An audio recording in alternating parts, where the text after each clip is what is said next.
Hola a todos, Raúl Cora Cruz Medina con un nuevo vídeo para todos ustedes aquí en YouTube. Como siempre, es para mí motivo de gran alegría compartir con ustedes mis opiniones en estas plataformas digitales que se ven en todo el mundo. Hoy vamos a hablar de algo que se veía venir.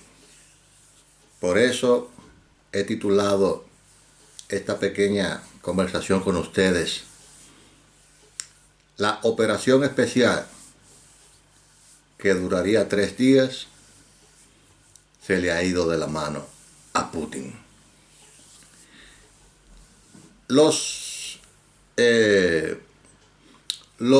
personajes que aparecen a diario apoyando el bando ruso hoy en día niegan rotundamente el hecho de que la operación especial, que en realidad desde el primer día era una guerra por parte de Rusia, ellos lo niegan totalmente, que eso hubiese estado planeado para durar solo 3 días.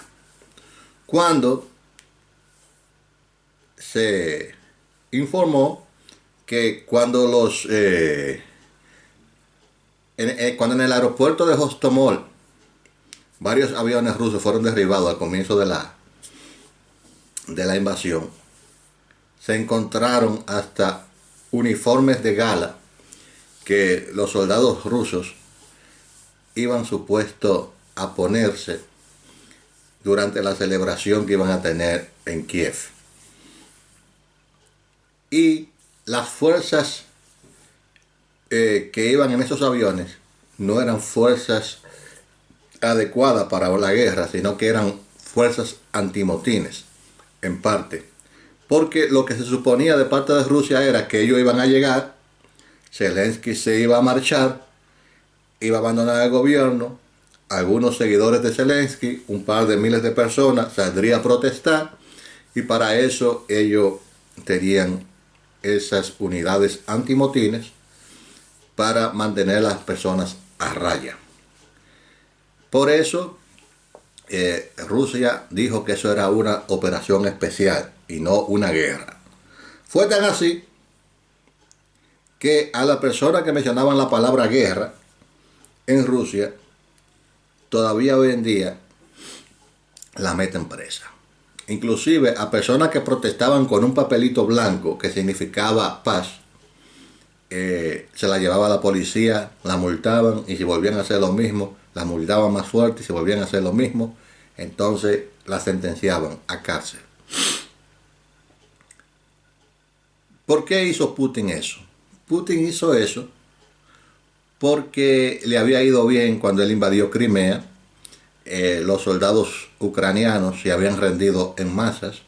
Muchos de los soldados ucranianos hasta se habían ido de parte de los rusos, y eso fue un pan comido, lo de la invasión a Crimea. Y Putin pensaba que con su invasión a Ucrania iba a suceder lo mismo. Pero hoy en día, ya que han pasado 2 años desde el comienzo, o más de 2 años y un mes y pico ya, o casi 2 meses, desde que han pasado esos 2 años y casi 2 meses, desde el comienzo de la llamada operación especial, hoy en día los apoyadores de Putin niegan rotundamente de que Rusia hubiese planeado esto para solo 3 días. Claro, como se le atragantó la presa que ellos consideraban fácil en la garganta y el oso se está ahogando, hay que buscar excusas. Y ayer, o antes de ayer, ya el gobierno ruso oficialmente declaró que se encuentra en una guerra. Vamos a ver, aquí dice: Rusia en estado de guerra, dice, por implicación de Occidente. Dice: Rusia está en estado de guerra en Ucrania, admitió el portavoz del Kremlin tras haber insistido en presentar el asalto contra Ucrania como una operación especial y rechazado el uso del término guerra.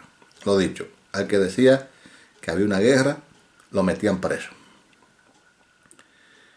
Dice, el Kremlin considera que Rusia está en estado de guerra debido a la implicación occidental en Ucrania, declaró el portavoz de la presidencia, Dmitry Peskov, en una entrevista publicada este viernes. Esa entrevista fue en el diario Argumenti. Estamos en estado de guerra, afirmó Peskov. ¿Por qué Rusia no quería que se mencionase la palabra guerra en esta situación? ¿Y por qué a la persona que mencionaba la palabra guerra lo metían preso? ¿Por qué? Porque es indigno de un país tan grande como Rusia, de una potencia militar como Rusia, declararle oficialmente la guerra a un país mucho más débil como Ucrania. Aparte de que en Rusia viven millones de ucranianos, ya desde antes del conflicto, y muchísimos rusos están emparentados con ucranianos, y decir que se iba a una guerra contra Ucrania cuando comenzó la llamada Operación Especial, aparte de que era indigno de una potencia como Rusia,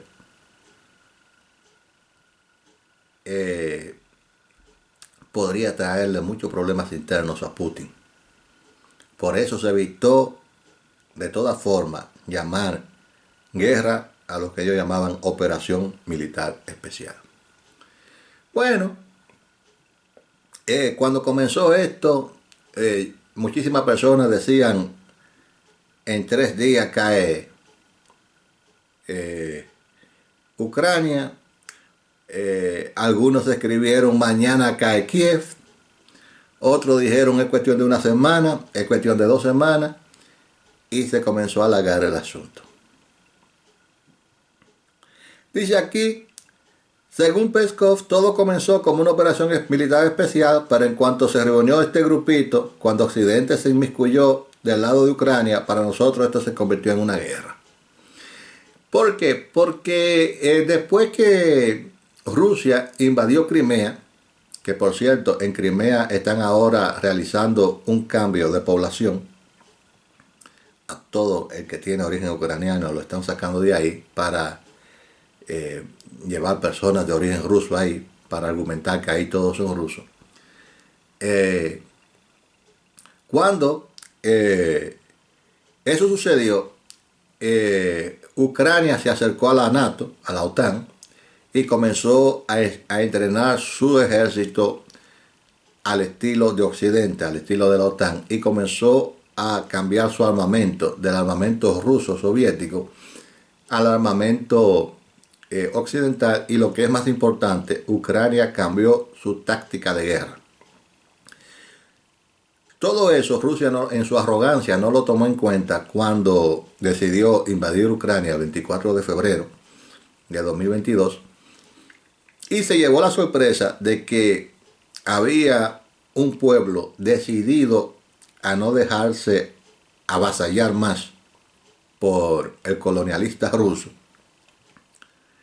por el imperialista ruso, porque hay personas que atacan ferozmente el imperialismo norteamericano y defienden a muerte el imperialismo ruso, porque lo que ha hecho Rusia en Ucrania durante siglos se llama colonización e imperialismo, para el que no lo sepa. Pues se encontró con un pueblo dispuesto a batallar. Como ustedes saben, el gobierno ucraniano no huyó, Zelensky se quedó. Yo me acuerdo que muchos de los youtubers prorrusos decían que el famoso vídeo que hizo Zelensky diciendo yo estoy aquí, el ministro de defensa está aquí, todos los ministros estamos aquí, diga que eso lo había hecho Zelensky desde Polonia y que Zelensky se había ido. Todo una cantidad atroz de mentiras, como lo que ellos están acostumbrados a decir. Y se le enfrentó a esa invasión rusa, que entró con unos 155.000 soldados, inició, soldados regulares, aparte de unos decenas de miles de los soldados que estaban, de los prorrusos que estaban en el Donbass, y aparte de un par de chechenos. Ellos se enfrentaron a un ejército ucraniano mucho más pequeño, mucho más débil, pero mejor entrenado que en el 2014. Y dispuesto a pelear por su patria. Y lo que sucedió es historia, todos lo sabemos. Había una columna de blindados de unos 67 kilómetros que iban rumbo a Kiev, de tres o cuatro líneas de un vehículo al lado de otro, que esa columna de blindados fue totalmente destruida por los ucranianos. A Putin, a los rusos le dieron en Kiev para tomar y llevar. Cuando los rusos notan en Kiev que no pueden tomar Kiev, es que se retiran de Kiev para concentrarse en el Donbass y procurar ahí obtener un territorio que ellos después anexarían. Y es donde se inventan esta historia, este cuento de que Putin se fue voluntariamente de Kiev porque Kiev le había prometido en Turquía aceptar un tratado de paz, que era más una capitulación que otra cosa, lo que exigía Rusia de Ucrania, y que Boris Johnson fue a Ucrania y le dijo a Zelensky: tú no puedes firmar eso, porque tú como vasallo nuestro no puedes firmarle una paz a los rusos. Así dicen ellos que habló Boris Johnson con Zelensky y que Zelensky le dijo: ok, señor Johnson, Mr. Johnson, Mr. Johnson, yo no voy a firmar eso porque ya yo soy pro Yankee, entonces yo no puedo firmar a favor de un cuento. Si ustedes ven, los rusos y los que apoyan a Rusia han ido variando la historia a medida que el tiempo va pasando y no se le cumplen las metas trazadas.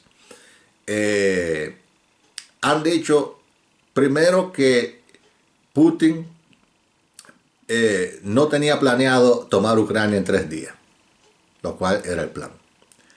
Después han dicho que Putin se retiró voluntariamente de Kiev, de que como gesto de buena voluntad, lo cual es totalmente falso. Putin se retiró de Kiev porque no pudo tomar Kiev, porque los ucranianos le dieron una soberbia y soberana paliza.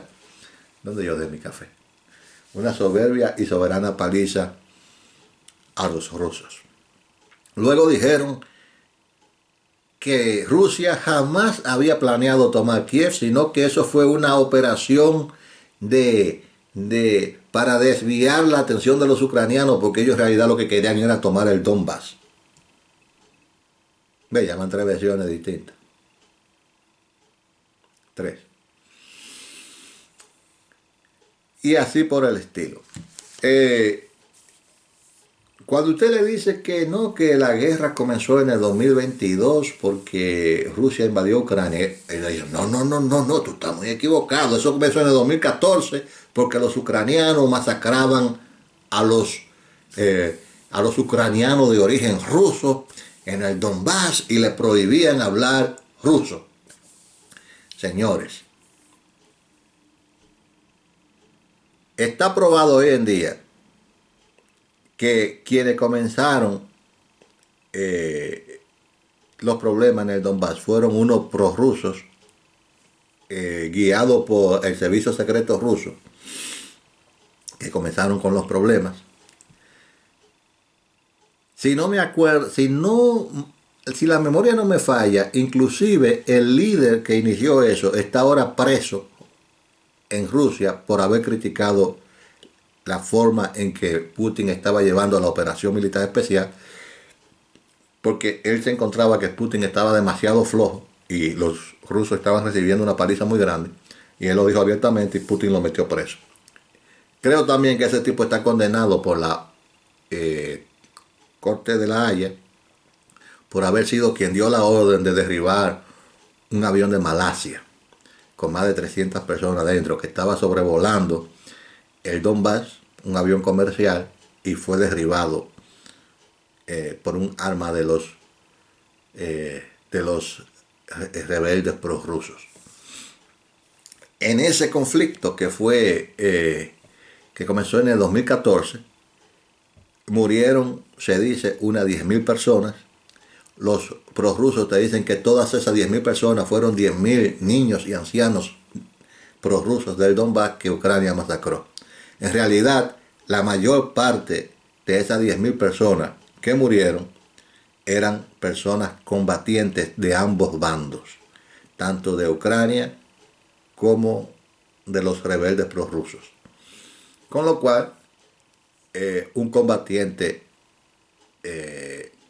es causa y objeto de ser eliminado. Pero claro, ellos no te lo pueden contar así la historia, porque si no, la historia que ellos te cuentan no compagina.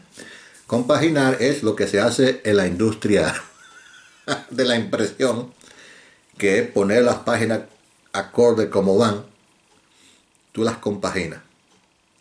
Entonces, la situación de los rusos no le compagina si ellos te cuentan la historia diciéndote la realidad. Ellos te la tienen que contar contándote la propaganda rusa, ¿no? ¿Qué sucede? Que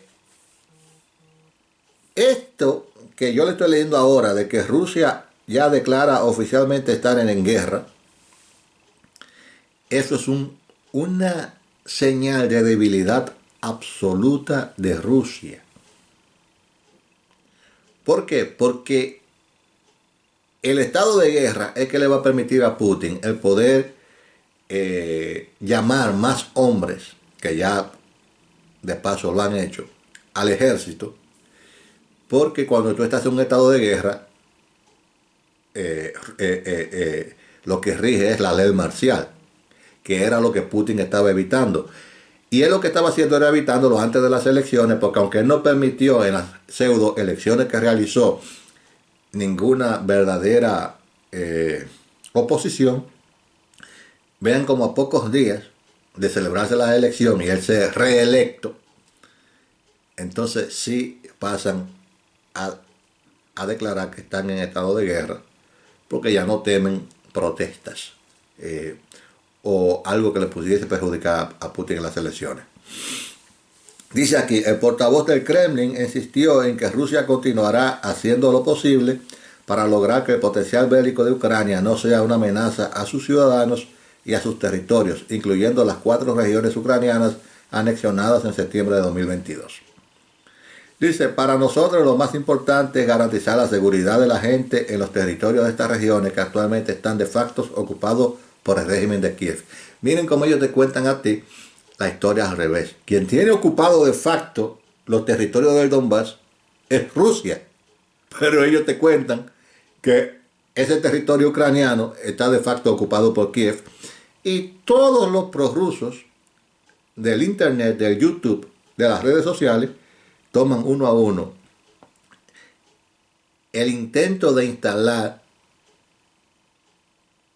esa argumentación. Dice, Rusia ha evitado por todos los medios de calificar el conflicto ucraniano de guerra, limitándose a llamarlo operación militar especial, pese a que no logró la esperada victoria rápida y ha visto extenderse la campaña más de 2 años y sin solución inmediata a la vista. Y esa última expresión, sin solución inmediata a la vista, es clave. ¿Por qué? Porque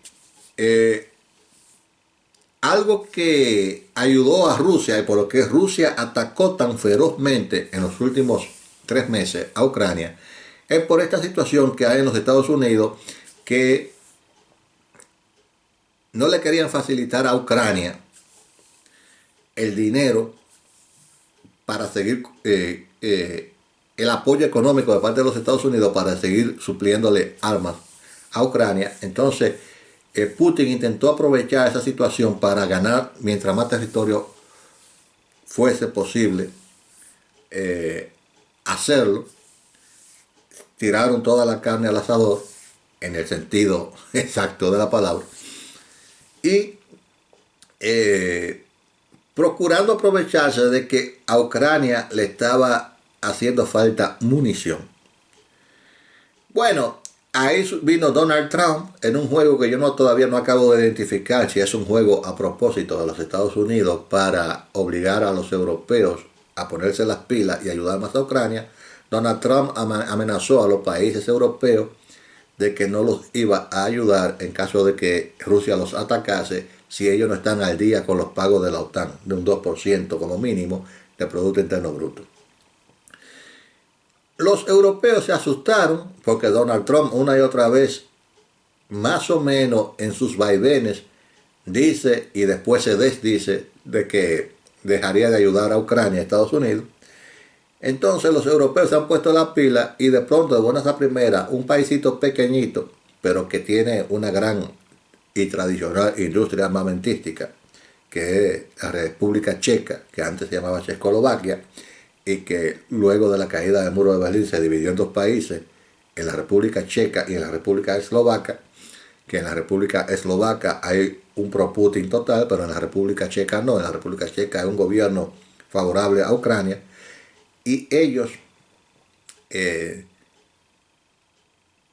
están poniendo a disposición de Ucrania. Ustedes se acuerdan que Corea del Norte puso a disposición de Rusia 1 millón de proyectiles para la artillería rusa, proyectiles de mala calidad. Y la República Checa primero anunció que tenía la forma de facilitarle a Ucrania 800.000 proyectiles y luego encontró 700.000 proyectiles más. Cuestión de que Ucrania, y ya esa decisión fue tomada por la Unión Europea, financiado por los países de la Unión Europea, Ucrania a través de la República Checa va a recibir 1,5 millones de proyectiles para su artillería. Y desde que Ucrania ha comenzado, que ya un par de esos proyectiles han comenzado a llegar, hemos visto como en los últimos días ha comenzado a cambiar otra vez el panorama en el frente de batalla, donde Ucrania está comenzando a tomar la iniciativa.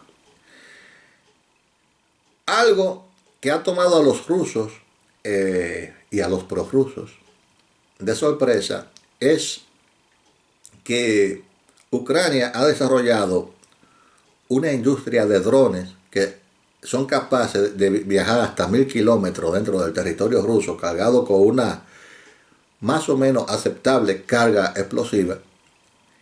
Y parece que Ucrania tiene bastantes de esos drones, parece que tiene varios cientos de esos drones, o está en capacidad de producir muchos de esos drones cada mes, porque Ucrania ha comenzado a atacar con esos drones muy profundo en el territorio ruso, y ya a la fecha que yo estoy haciendo este vídeo, Ucrania le ha destruido 13 refinerías de petróleo a Rusia. Rusia tiene 43 refinerías de petróleo,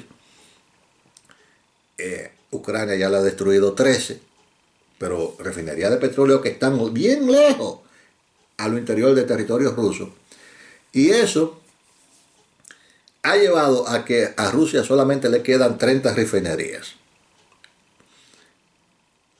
Eso ha traído ya consecuencias para la economía rusa, porque la economía rusa es una economía, aunque los prorrusos lo niegan, es una economía primaria. ¿Qué significa una economía primaria? Significa una economía poco desarrollada, donde casi el 100% de sus exportaciones son materias primas. Y una de esas materias primas que ellos exportan son derivados del petróleo y petróleo en sí mismo. Y sin refinería suficiente, Rusia se ha visto obligada, porque Ucrania le ha destruido 13 refinerías, a parar la exportación de refinados de petróleo al extranjero.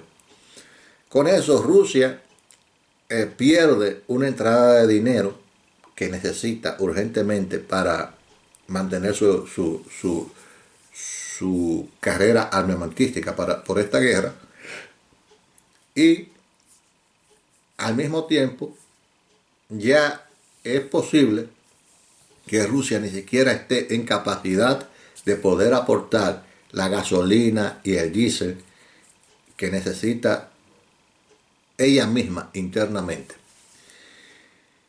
Y de Ucrania continuar destruyéndole estas refinerías a Rusia, bueno, pues le va a hacer un daño terrible. Y ahí como vemos entonces que Rusia de manera brutal ataca Kiev, atacó como nunca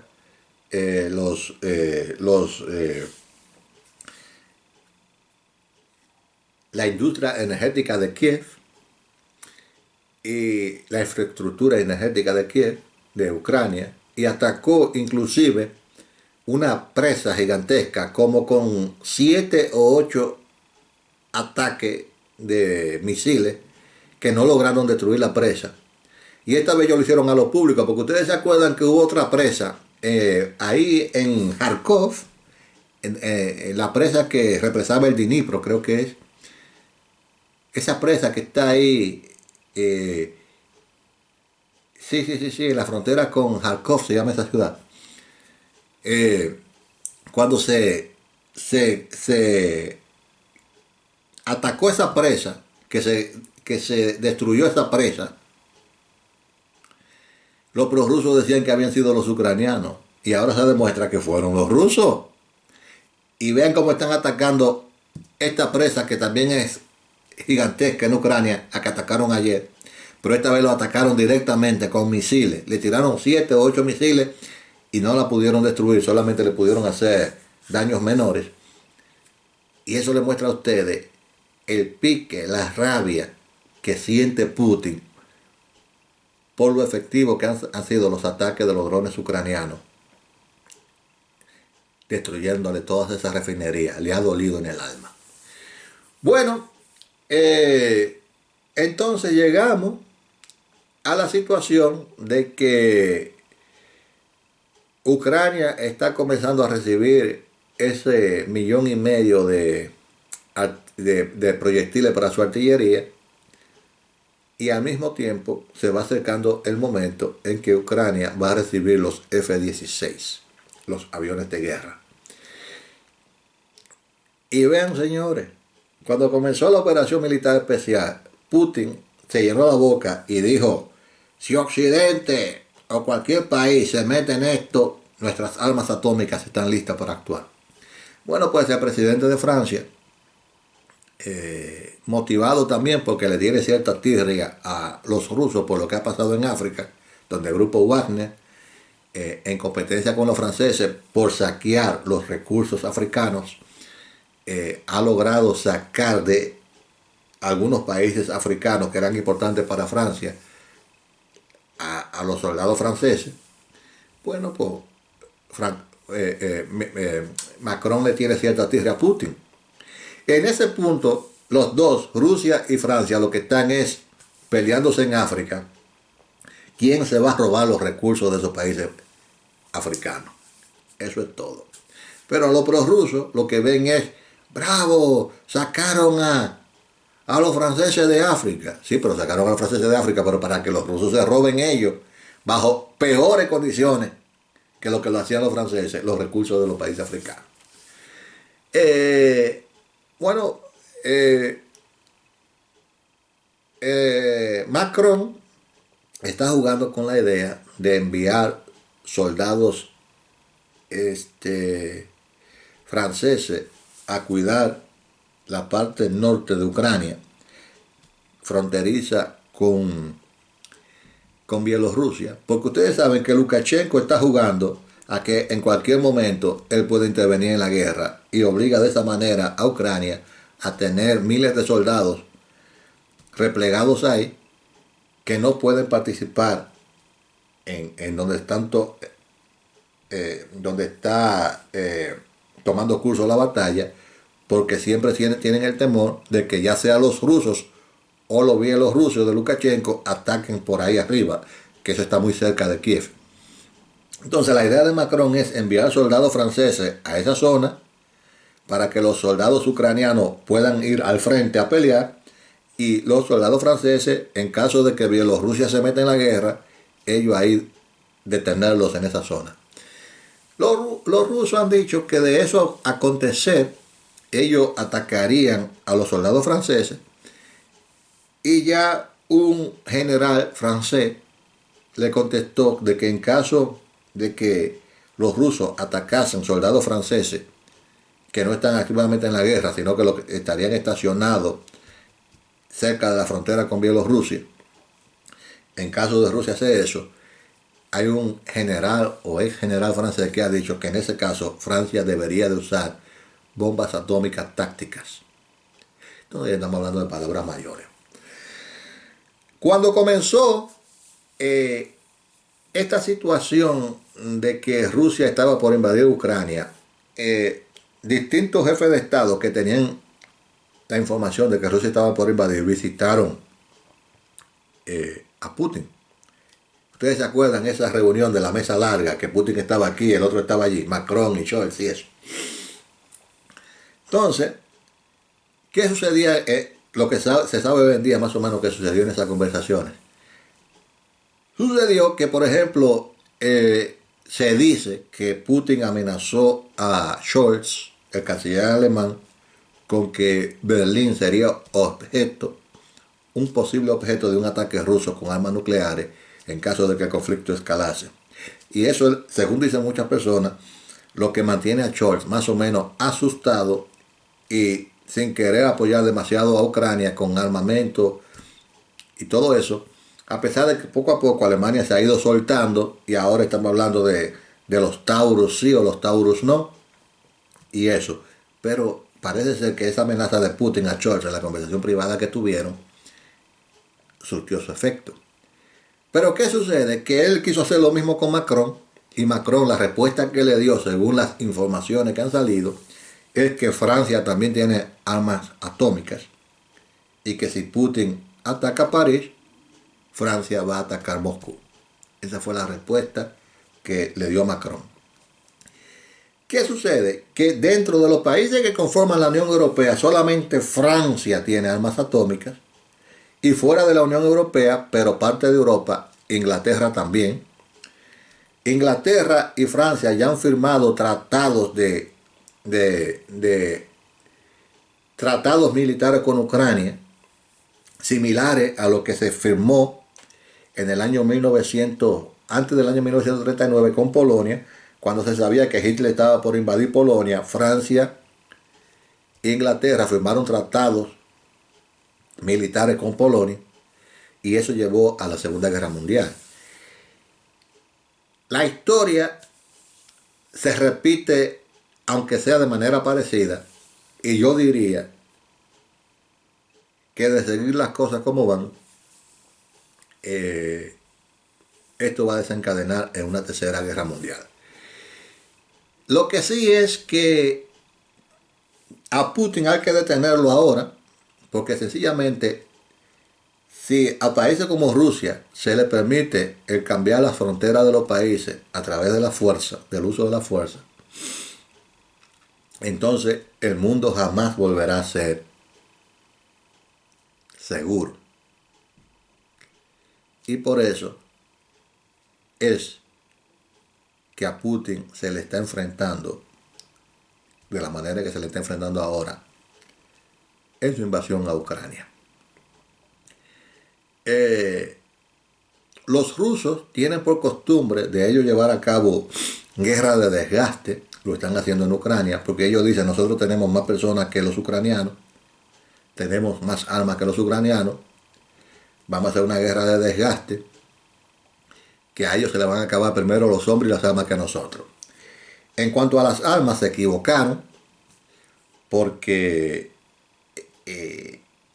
no contaron ellos con que Ucrania iba a tener un suplidor de armas que es Occidente, que está en capacidad de producir más armas que los rusos, porque los prorrusos te dicen, por ejemplo, que Rusia produce más armas al mes que toda la OTAN, pero no te cuentan que la economía rusa está en forma de guerra y la economía europea está comenzando a entrar en forma de guerra. Y la economía europea es inmensamente más productiva que la rusa y por lo tanto lo van a aplastar. Y en cuanto al número de hombres, si se desatase una guerra de Rusia contra la OTAN, Rusia no va a poder utilizar su sistema de guerra que ellos utilizan, que es la guerra por desgaste, porque Rusia tiene 150 millones de habitantes y la Unión Europea tiene más de 500 millones de habitantes. Ahí, por donde quiera que Putin haga la cuenta, sale perdiendo. Y al final, Putin no va a utilizar bombas atómicas porque él sabe que la respuesta que se le va a dar va a ser dura, contundente y atroz. Así es que, llegando yo a mi conclusión, ¿cómo va a terminar todo esto? Todo esto va a terminar con Ucrania siendo un país por fin libre del yugo ruso, independiente. Va a terminar con Ucrania siendo un país dentro de la OTAN, de la NATO, y con democracia y dentro de la Unión Europea.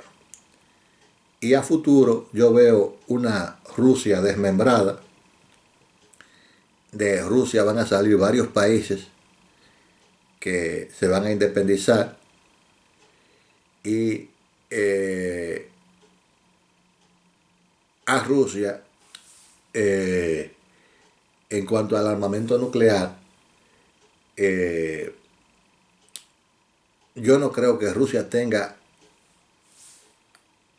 a largo tiempo la capacidad de mantener su armamento nuclear, porque eso es algo bastante caro. Bueno, vamos a ver cuánto tiempo le queda a esta guerra, vamos a ver quién va a tener la razón. Hasta ahora, lo que yo he dicho,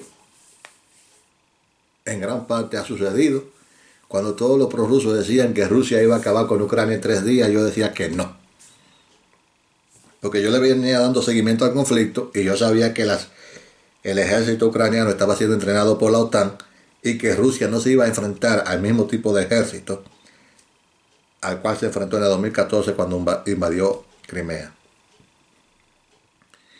Así es que el tiempo dirá quién tiene la razón en el análisis que hace de la situación, si los prorrusos de los canales de YouTube o pequeños pensantes aquí como yo, que con un canal pequeñito también da su opinión sobre acontecimientos tan grandes como los que están aconteciendo ahora.